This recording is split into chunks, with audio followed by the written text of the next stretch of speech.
오늘 우리에게 주신 하나님 말씀은 사사기서 9장 34절에서 45절까지의 말씀입니다.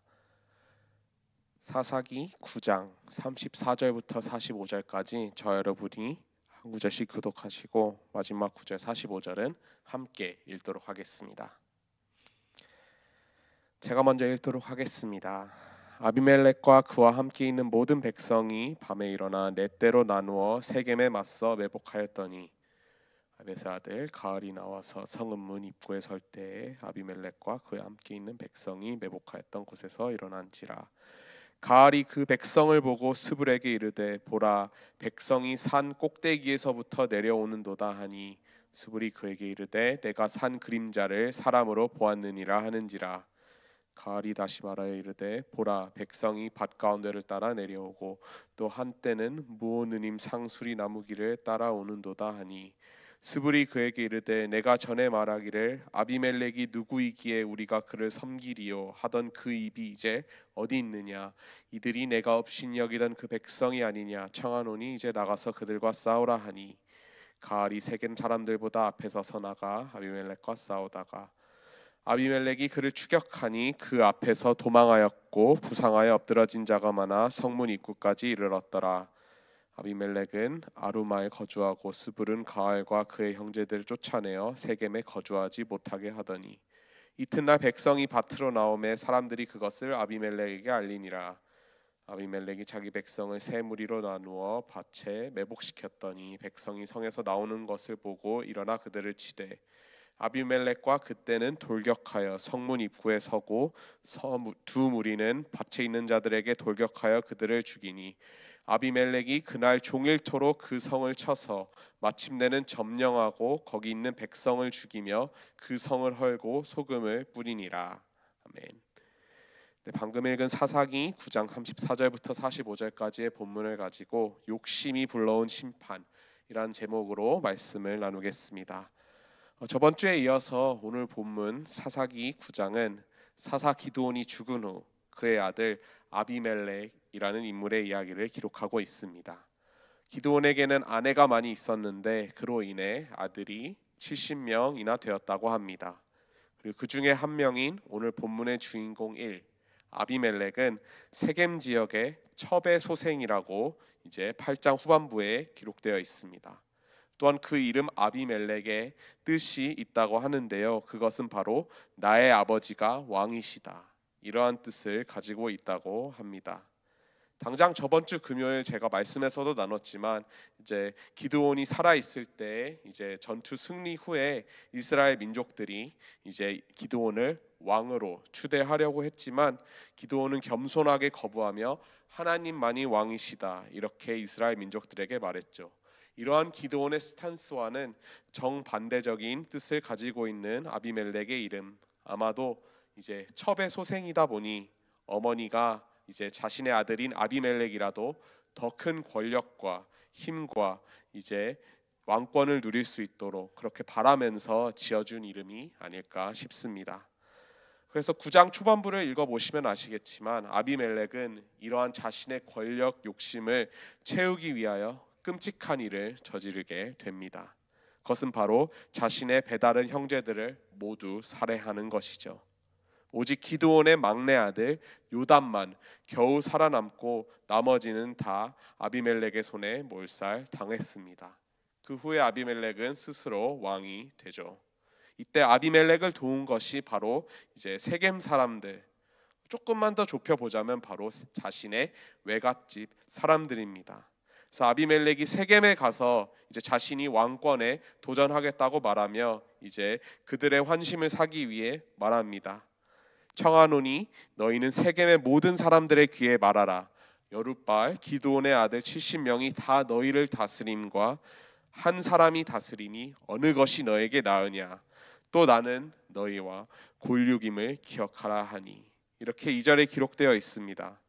즉 자신의 가족들에게 우리가 남이냐, 혈육인 나를 밀어달라라고 설득하며 또한 이제 70명의 사람들이 동시에 너희를 다스리는 것과 한 사람이 너희를 다스리는 것, 어떤 것이 더 낫냐, 이렇게 자신의 외갓집 사람들과 더 크게는 세겜 지역에 있는 사람들 전체를 설득해 이제 자신을 왕으로 이제 밀 수 있도록 그렇게 이제 마음을 가지고 사람들을 이렇게 품은 것을 볼 수 있습니다. 그래서 또한 그들의 마음을 사게 되고 또 세겜 사람들은 그에게 은 70개나 되는 자금까지 지원합니다. 그리하여 용병을 꾸려서 이제 자신의 혈육들을 죽일 수 있었던 것이죠. 살아남은 유일한 사람 기드온의 막내 아들 요담은 숨어 있다가 이러한 소식을 전해 듣고 그리심산 꼭대기로 가서 이제 세겜 사람들과 아비멜렉을 책망하며 이렇게 저주합니다.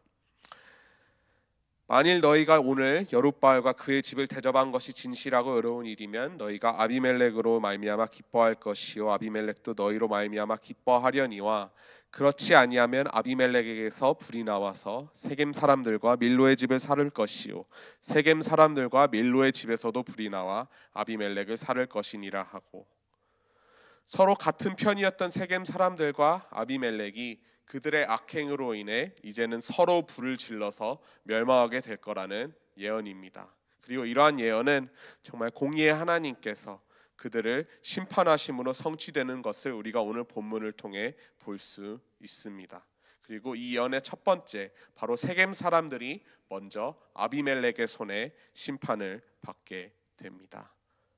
하나님께서 악한 영을 보내 아비멜렉을 배반하게 하십니다. 이제 세겜 사람들이 이제 아비멜렉의 반란을 일으키기 위해 먼저 한 것이 무엇이냐 하면 바로 산들의 꼭대기에 사람을 매복시켜서 아비멜렉을 염탐하는 한편 지나가는 모든 자들을 다 강탈하고 강도짓을 하는 것입니다. 이 소식은 당연히 아비멜렉에게 들어갔죠.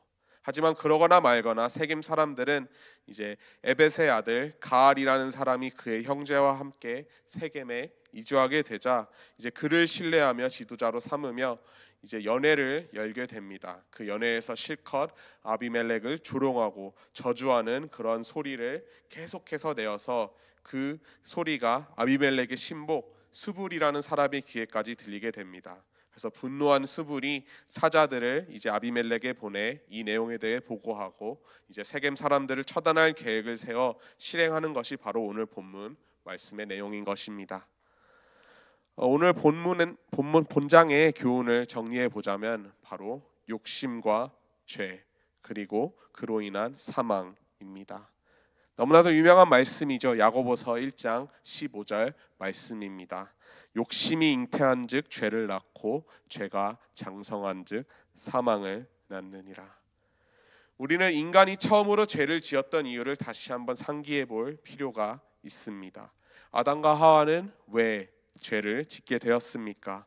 바로 욕심을 내었기 때문입니다. 너희가 하나님처럼 되리라. 이러한 욕심, 이러한 욕망을 이기지 못하고 범죄한 결과 결국 사망이 모든 인간에게 이르게 되었습니다. 세겜 사람들도 마찬가지입니다. 이들이 속한 이러한 사사시대 때 사사는 다른 누구도 아닌 하나님께서 세우시는 자리였습니다. 사사 기드온이 죽은 후 하나님의 백성이라면 마땅히 왕이신 하나님께서 다른 사람을 세워 통치할 수 있도록 그렇게 기다렸어야 했습니다.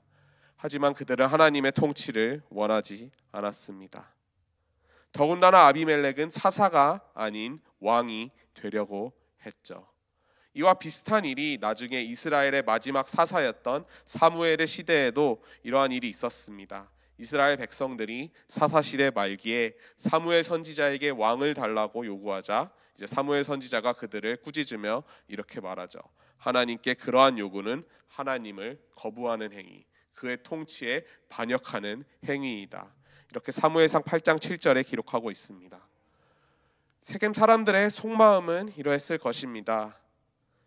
그래도 우리의 혈육인 아비멜렉이 권력을 잡는 게 우리에게 더 큰 이득일 것이다.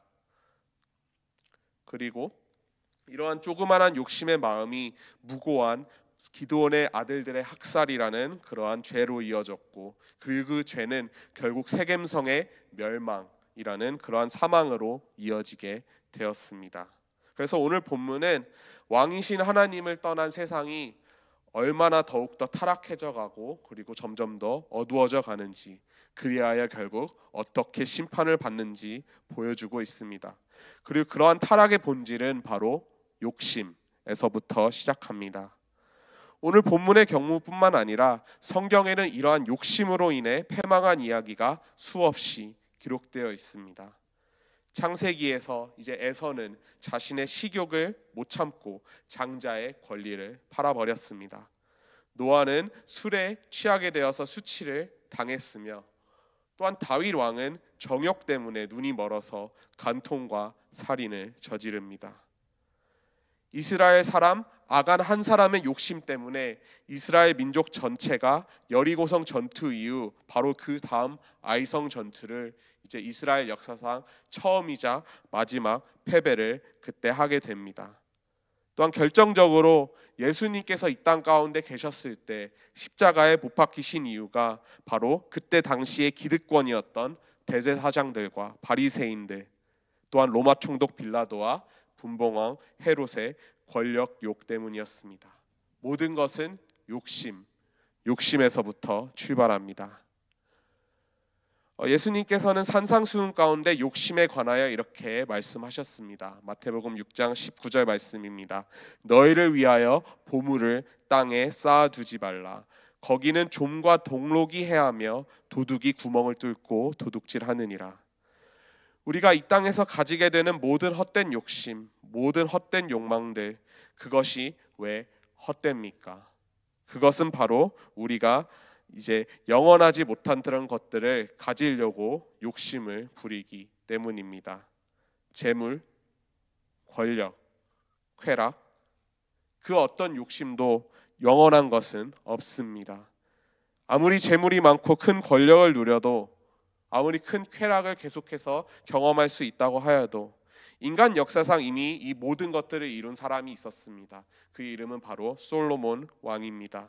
하지만 그러한 솔로몬 왕도 말년에 뭐라고 고백합니까? 헛되고 헛되며 헛되고 헛되니 모든 것이 헛되도다. 정말 예수님의 비유처럼 이것들은 좀 먹게 되고 녹이 슬게 되고 도둑이 훔쳐갈 헛된 보물들입니다. 사는 성도님들, 오늘 삶의 자리로 나아가기 전에 우리의 마음을 다시 한번 점검하길 원합니다. 스스로에게 물어보십시오. 나는 현재 어떠한 것을 욕망하고 있는가? 나는 어떠한 것을 욕심을 가지고 있는가? 그리고 만약에 내가 그것을 가지고 있다면 그것은 영원한 것을 위한 욕심인가? 아니면 영원하지 못한 것에 대한 욕심인가? 그렇게 점검하셔서 여러분 안에 이런 헛된 욕망이 정말 발견되신다면 지금 이 순간 회개하고 돌이키시기를 소망합니다.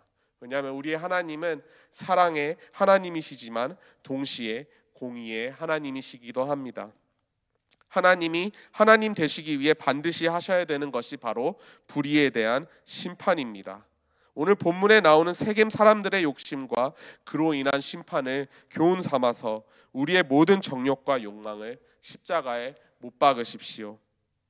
모든 정욕과 모든 욕망의 시험을 이기시고 자기 자신을 죽기까지 내어주신 그 주님의 십자가 보혈, 그 보혈의 능력에 힘입어야 우리가 회개해야지만 온전한 새로운 사람이 될 수 있고, 또한 심판받지 않고 영원한 생명을 누릴 수 있을 것입니다.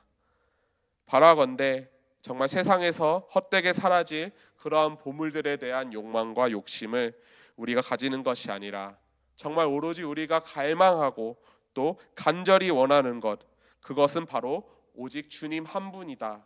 이러한 고백이 저와 모든 성도님들의 고백이 되시기를 축복합니다. 그리하여서 오늘 삶의 자리로 나아가시면서 헛된 욕망과 헛된 욕심에 지지 않고 주님과 더불어 승리하는 저와 모든 성도님들 되시기를 주님의 이름으로 축복합니다. 기도하시겠습니다. 사랑이 많으신 하나님 아버지, 참 감사합니다. 오늘 말씀을 통해 다시 한번 우리 자신을 되돌아보고 정말 우리 안에 헛된 욕망이 없는지, 헛된 욕심은 없는지 다시 한번 돌이켜 보게 하여 주시니 감사를 드립니다. 주님, 우리가 정말 공의의 하나님이신 하나님의 심판을 받지 않고 정말 오로지 주님과 더불어 영생을 누릴 수 있게 되길 간절히 원합니다. 내 안에 있는 헛된 욕망과 욕심들, 이 모든 것들을 회개하고 주님께 맡겨드리오니 온전히 주님께서 용서하여 주시고 우리를 다시 깨끗게 하여 주시며, 정말 우리 가운데 정말 온전히 우리가 갈망하고 원하는 것은 오직 하나님 한 분, 주님 한 분만이심을 우리가 다시 한번 되새기며 우리 삶의 자리에서 승리하며 나아가는 우리 모두가 될 수 있도록 주님 축복하여 주시옵소서. 감사드리며 살아계신 예수 그리스도의 이름으로 기도드렸습니다. 아멘. 주님이 가르쳐 주신 기도로 예배 마치겠습니다. 하늘에 계신 우리 아버지여, 이름이 거룩히 여김을 받으시오며 나라의 임하옵시며 뜻이 하늘에서 이루어진 것 같이 땅에서도 이루어지이다. 오늘날 우리에게 일용할 양식을 주옵시고 우리가 우리에게 죄 지은 자를 사하여 준 것 같이 우리의 죄를 사하여 주옵시고 우리를 시험에 들게 하지 마옵시고 다만 악에서 구하옵소서. 되게 나라와 권세와 영광이 아버지께 영원히 있사옵나이다. 아멘.